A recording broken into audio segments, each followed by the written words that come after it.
السلام علیکم ورحمۃ اللہ وبرکاتہ۔ بسم اللہ الرحمن الرحیم۔ سالار غزنی ملکہ کے کمرے سے باہر آیا تو ایسا محسوس ہوتا تھا جیسے اس کی بچھائی ہوئی بساط سیاست اچانک الٹ گئی ہے اور وہ اپنی زندگی کی سب سے اہم بازی ہار گیا ہے۔ امیر جلال خلوت شاہی سے نکل کر سیدھا امام رکن الدین مسعود کے پاس پہنچا۔ نہایت عیاری کے ساتھ شکستہ لہجے میں بولا، میں گنہگار انسان اپنے مذہب کی ایک حقیر سی خدمت انجام دینا چاہتا تھا، مگر ملکہ عالیہ نے مجھے اس سعادت سے محروم کر دیا۔ یہ کہتے ہوئے امیر جلال نے امام رکن الدین مسعود کو نظام شاہ رحمۃ اللہ علیہ کی سزا ختم کرنے کا پورا واقعہ سنا دیا۔ اس خبر نے درباری عالم کو بھی اداس کر دیا تھا، گویا نظام شاہ کی موت ان دونوں کی خوشی کا سبب بن سکتی تھی۔ امام رکن الدین مسعود کے چہرے پر مختلف رنگ ابھرتے رہے۔ وہ سرگوشی کے انداز میں امیر جلال سے مخاطب ہوئے، بھلا تمہیں اس مذہبی فریضے کی انجام دہی سے کون روک سکتا ہے؟ امیر جلال نے چونک کر امام کی طرف دیکھا۔ اب نظام شاہ رحمۃ اللہ علیہ کے جسم میں جان ہی کتنی باقی ہوگی؟ امام رکن الدین مسعود کی آنکھوں میں عجیب سی چمک آ گئی تھی۔ تمہارے ہاتھوں کی ہلکی سی جنبش بھی اس کی زندگی کا خاتمہ کر سکتی ہے۔ حیرت کی زیادتی سے امیر جلال کی آنکھیں مزید پھیل گئی تھیں۔ اب تک تم نے نظام شاہ پر جس قدر تشدد کیا ہے، جس قدر ظلم کیا ہے، اس میں ملکہ عالیہ کی رضامندی شامل تھی۔ امام رکن الدین مسعود نے بڑی ہوشیاری سے امیر جلال کو نظام شاہ رحمۃ اللہ علیہ کے قتل کے لیے نیا راستہ دکھایا۔ تم بڑی مضبوط دلیل کے ساتھ کہہ سکتے ہو کہ وہ بوڑھا شخص زخموں کی تاب نہ لا کر مر گیا۔ زنداں کی تاریکی میں تمہیں دیکھنے والا کون ہوگا؟ اور پتھر کے در و دیوار تو اس قابل نہیں کہ وہ تمہارے خلاف گواہی دے سکیں، اور اگر بالفرض محال گواہی دے بھی دیں تو ان کی گواہی کو کون تسلیم کرے گا؟ امام رکن الدین مسعود کی گفتگو میں بڑی جارحیت تھی۔ ملکہ عالیہ فطرتاً ایک رحم دل عورت ہیں، اس لیے انہوں نے نظام شاہ کا بہتا ہوا خون دیکھ کر اپنا فیصلہ بدل ڈالا۔ مگر میں تمہیں اجازت دیتا ہوں کہ تم اس مذہبی فتنے کا خاتمہ کر کے اپنی زندگی کی سب سے بڑی سعادت حاصل کر لو۔ امام رکن الدین مسعود کا مشورہ سن کر امیر جلال کے چہرے پر مسرت اور سرشاری کا رنگ ابھر آیا، جیسے اس نے میدان جنگ میں اپنے سخت جان حریف کو شکست دے دی ہو۔ امام کی نشست گاہ سے اٹھ کر امیر جلال اپنے مکان پر پہنچا اور بند کمرے میں قید نگار خانم سے مخاطب ہو کر بولا، تم نے کس چیز کا انتخاب کیا؟ سالار غزنی کا لہجہ آمریت کی بھرپور عکاسی کر رہا تھا۔ میرے جمال کا یا میرے جلال کا؟ میں جواب دے چکی، نگار خانم نے بے نیازانہ کہا۔ اب میں کسی وضاحت کی ضرورت محسوس نہیں کرتی۔ اس کا مطلب ہے کہ تو نے میرے جلال کا انتخاب کر لیا۔ اب سالار غزنی کے لہجے میں بےہودگی بھی تھی اور سفاکی بھی۔ افسوس تو نے آبرو مندانہ زندگی کا انتخاب نہیں کیا۔ امیر جلال کی آنکھوں میں ہوس کی پرچھائیاں لرز رہی تھیں۔ اب تو میری کنیز بن کر رہے گی، ایسی کنیز جس کے جسم پر مجھے پورا تصرف حاصل ہوگا۔ یہ محض تیری خام خیالی ہے۔ نگار خانم کے لہجے میں وہی بے نیازی تھی جیسے وہ اپنے گھر کی چار دیواری میں موجود ہو۔ سردار تبریز بھی یہی کہتا تھا۔ نگار خانم نے امیر جلال کو ماضی کا ایک عبرت انگیز واقعہ یاد دلایا، مگر میں سردار تبریز نہیں ہوں۔ امیر جلال نے وحشیانہ انداز میں چیختے ہوئے کہا، تیری احمقانہ عقل تجھے بھی بے آبرو کر ڈالے گی، اور تیرا پاگل باپ بھی کل صبح تک اپنی زندگی سے محروم ہو جائے گا۔ جو ہونا ہے وہ ہو کر رہے گا۔ نگار خانم نے امیر جلال کی آنکھوں میں آنکھیں ڈالتے ہوئے بڑی جرت مندی کے ساتھ کہا، انسان بے آبرو اس وقت ہوتا ہے جب رسوائی کے اس عمل میں اس کی اپنی رضامندی شامل ہو۔ اگر تو نے میرے جسم پر تصرف حاصل کر بھی لیا تو اس سے کیا فرق پڑے گا؟ دیکھنے والا تو دیکھ رہا ہے کہ میں کتنی مجبور ہوں۔ میں تجھے مجبوریوں سے نجات ہی تو دلانا چاہتا ہوں۔ نگار خانم، امیر جلال نے ایک بار پھر اپنا لہجہ بدلا۔ سالار غزنی کا خیال تھا کہ نگار خانم اس کی دھمکیوں سے مرعوب ہو گئی ہے۔ پہلے تو اپنے آپ سے تو نجات حاصل کر لے۔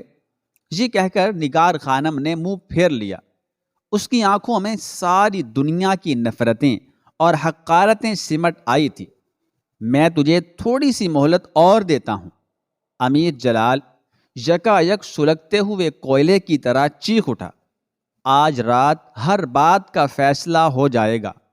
اب یہ تجھ پہ منحصر ہے کہ تو صبح کے سورج کو گلے لگائے گی یا ان زنجیروں کو قبول کرے گی جن کا سلسلہ قبر میں پہنچ کر بھی ختم نہیں ہوتا۔ یہ کہہ کر امیر جلال کمرے سے نکل کر چلا گیا اور اس کے خدمتگاروں نے دوبارہ کمرے کو باہر سے مقفل کر دیا۔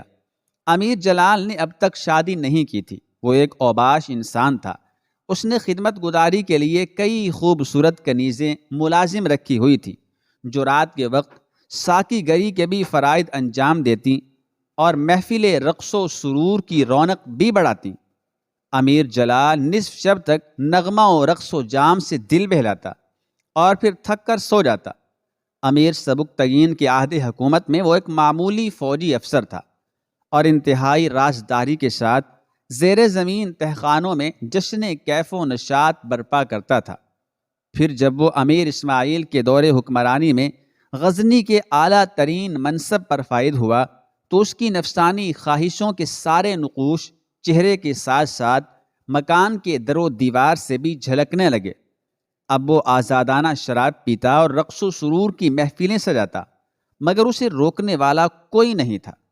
امیر جلال جیسے بدمستوں کا احتساب کرنے والا سخت گیر حکمران سبکتگین قبر میں سو رہا تھا، اور اس وقت جو لوگ تخت غزنی پر جلوہ افروز تھے انہیں اس سے کوئی غرض نہیں تھی کہ اراکین سلطنت میں سے کون کس کردار کا حامل ہے۔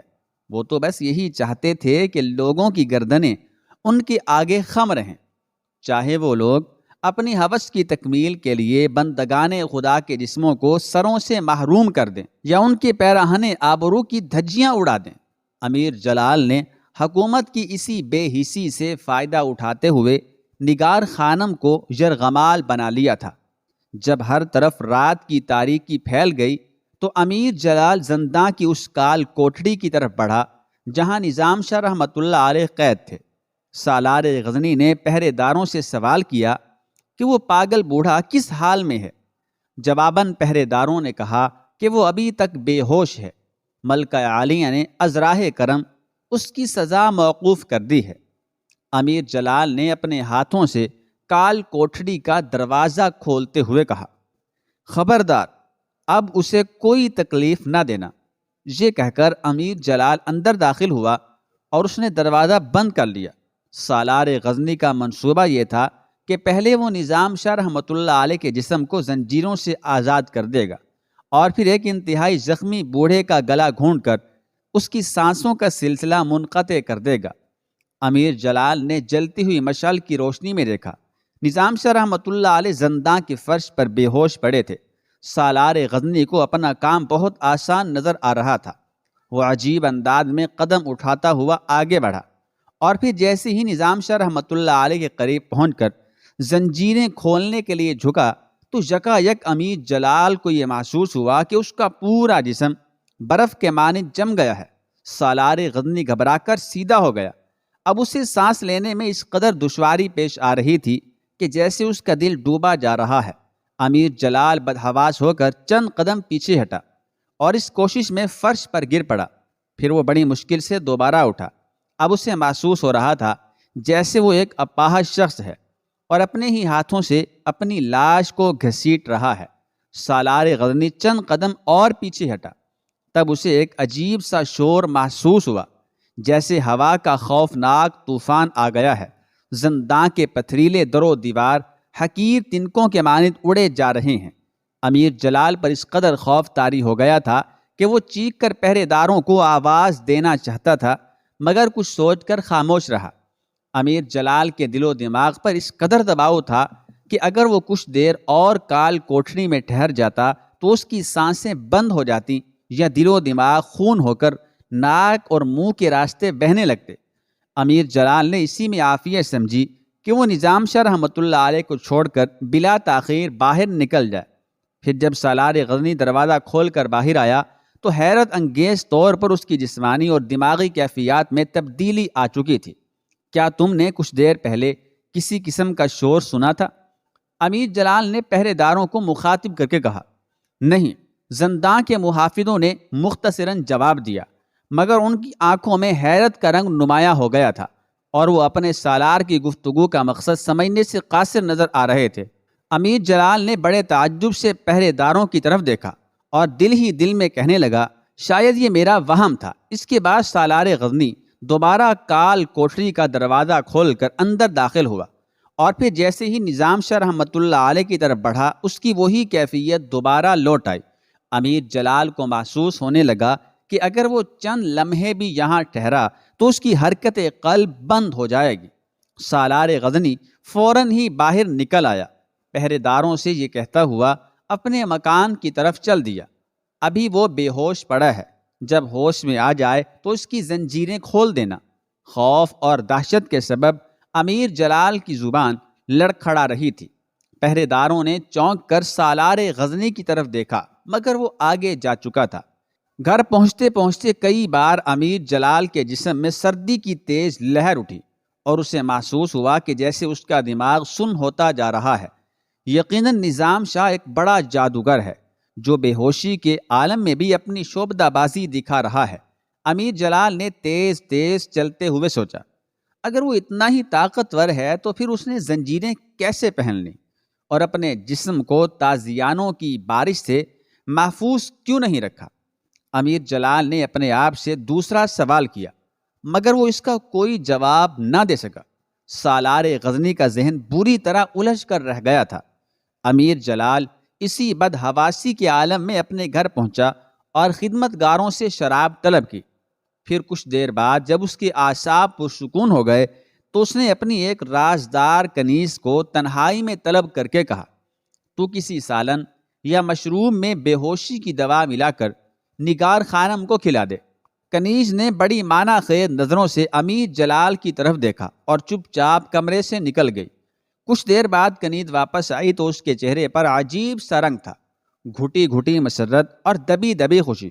آقا، وہ کہتی ہے کہ اس نے اس گھر کا آب و دانہ اپنے اوپر حرام کر لیا ہے، اور میرا ذاتی مشاہدہ بھی یہی ہے کہ شاید وہ تڑپ تڑپ کر مر جائے گی، مگر غذا کا کوئی نوالہ اور پانی کا کوئی قطرہ اپنے حلق سے نیچے نہیں اتارے گی۔ امیر جلال کنیز کی بات سن کر بڑی صفاکی اور خباثت کے ساتھ مسکرایا۔ میں رات ہی اس سے مل کر اس کی آزمائش کروں گا۔ وہ جانتی نہیں کہ میرا نام امیر جلال ہے، اور کچھ لوگ مجھے درندہ بھی کہتے ہیں۔ سالار غزنی اپنی نشست سے اٹھ کر کھڑا ہو گیا اور دروازے کی طرف جانے لگا، پھر اچانک پلٹ کر اپنی کنیز سے مخاطب ہوا، اگر تم لوگوں کو انسانی چیخوں کا شور سنائی دے تو فوراً ہی اپنی سماعتوں کو بند کر لینا، ورنہ تمہارے کانوں میں بھی پگھلا ہوا سیسا انڈیل دیا جائے گا۔ یہ کہہ کر امیر جلال تیز تیز مگر لڑکھڑاتے قدموں سے باہر نکل گیا۔ پھر سالار غزنی اپنے ہاتھوں سے قفل کھول کر نگار خانم کے کمرے میں داخل ہوا۔ نگار خانم کھڑکی کی جانب کھڑی باہر کی طرف دیکھ رہی تھی، مگر وہاں آسمان پر چمکتے ہوئے ستاروں کے سوا کوئی دوسرا منظر موجود نہیں تھا۔ اگر کچھ تھا تو تھوڑے فاصلے پر درختوں کے ہیولے تھے جنہوں نے اندھیرے کی سیاہ قبا پہن لی تھی۔ میری بخشی ہوئی مہلت ختم ہو چکی ہے اور فیصلے کی ساعت تیرے سر پر آ پہنچی ہے۔ امیر جلال نے کمرے کے وسط میں پہنچ کر نگار خانم کو مخاطب کرتے ہوئے کہا، میرا فیصلہ بہت پہلے ظاہر ہو چکا ہے۔ نگار خانم نے اسی زاویے سے کھڑے کھڑے کہا، میں اپنے الفاظ بار بار دہرانے کی عادی نہیں ہوں۔ اگرچہ نگار خانم کی آواز مدھم تھی، مگر اس کا جواب بڑا جارحانہ تھا۔ اگر آج رات کو شریکی حیات کی حیثیت سے میری زندگی میں داخل نہیں ہوئی تو کل صبح کا سورج طلوع ہوتے ہی تیرے سرکش اور بد دماغ باپ کو قتل کر دیا جائے گا۔ امیر جلال نے اپنی دانست میں ایک مجبور عورت کو بہت خوفناک دھمکی دی تھی۔ سالار غزنی کا خیال تھا کہ اس دھمکی کو سن کر نگار خانم لرز جائے گی، مگر امیر جلال اس وقت حیران رہ گیا جب اس نے دیکھا کہ نگار خانم نے اپنی جگہ سے جنبش تک نہیں کی۔ اللہ کے سوا کوئی نہیں جانتا کہ کل صبح تک کیا ہو جائے گا۔ نگار خانم کے سکون اور اطمینان کا وہی عالم تھا، مگر میں جانتا ہوں امیر جلال کے لہجے میں بڑا تکبر تھا۔ مجھے تیری اور نظام شاہ کی تقدیروں کے بارے میں مکمل خبر ہے، اور میں اپنے بخت رسا کے متعلق بھی آگاہی رکھتا ہوں۔ نگار خانم نے کوئی جواب نہیں دیا، وہ اسی اطمینان کی حالت میں خاموش کھڑی رہی۔ امیر جلال آہستہ آہستہ آگے بڑھا اور نگار خانم کے قریب جا کر ٹھہر گیا۔ مجھے اس امر پر پورا اختیار ہے کہ میں تجھے بزور طاقت اپنی داشتہ بنا لوں، مگر میں تیرے غرور کو شکست دینا چاہتا ہوں۔ سالار غزنی کی آواز یکا یک تیز ہو گئی تھی۔ میری آنکھیں بس ایک ہی منظر دیکھنا چاہتی ہیں کہ اہل غزنی کے سامنے تیری زبان پر سالار غزنی کا نام ہو۔ نگار خانم بدستور خاموش کھڑی رہی۔ امیر جلال کا غصہ بھڑک اٹھا۔ ایک مجبور عورت مسلسل اسے شکست دیے جا رہی تھی۔ سالار غزنی اپنی یہ توہین برداشت نہ کر سکا اور شدت غضب سے پاگل ہو گیا۔ پھر کچھ دیر بعد اس درندہ صفت انسان کے تازیانے نگار خانم کے نرم و نازک جسم پر برسنے لگے۔ نگار خانم سر سے پاؤں تک خون میں نہا گئی، مگر اس نے اپنی چیخوں کو ہونٹوں کی قید سے آزاد ہونے نہیں دیا۔ امیر جلال تازیانے کی ضرب لگانے سے پہلے بس ایک ہی بات کہتا تھا، جب تک تیری زبان میری رفاقت کے اقرار میں نہیں کھلے گی، اس وقت تک میں تیرے ساتھ یہی وحشیانہ سلوک کرتا رہوں گا۔ مجھے دیکھنا ہے تیرے اندر کس قدر قوت برداشت ہے۔ سالار غزنی کے کئی بھرپور تازیانے نگار خانم کے دلکش چہرے پر بھی پڑے تھے۔ جب ان زخموں سے بہنے والا خون اس کی آنکھوں میں بھر گیا تو نگار خانم نے اپنے پیراہن کی آستین سے آنکھیں صاف کرنے کی کوشش کی، مگر آستین تو پہلے ہی خون میں ڈوبی ہوئی تھی۔ نتیجتاً اس کی آنکھوں کی دھند کچھ اور بڑھ گئی۔ ایک نازک اندام عورت نے امیر جلال کے چند تازیانے اور برداشت کیے، پھر وہ لڑکھڑا کر فرش پر گر پڑی اور بے ہوش ہو گئی۔ امیر جلال نے تازیانہ زمین پر پھینک دیا اور نگار خانم کی طرف دیکھ کر مسکراتے ہوئے بولا، ابھی پہلا دن ہے، اتنے زخم تو ایک معمولی عورت بھی برداشت کر لیتی ہے۔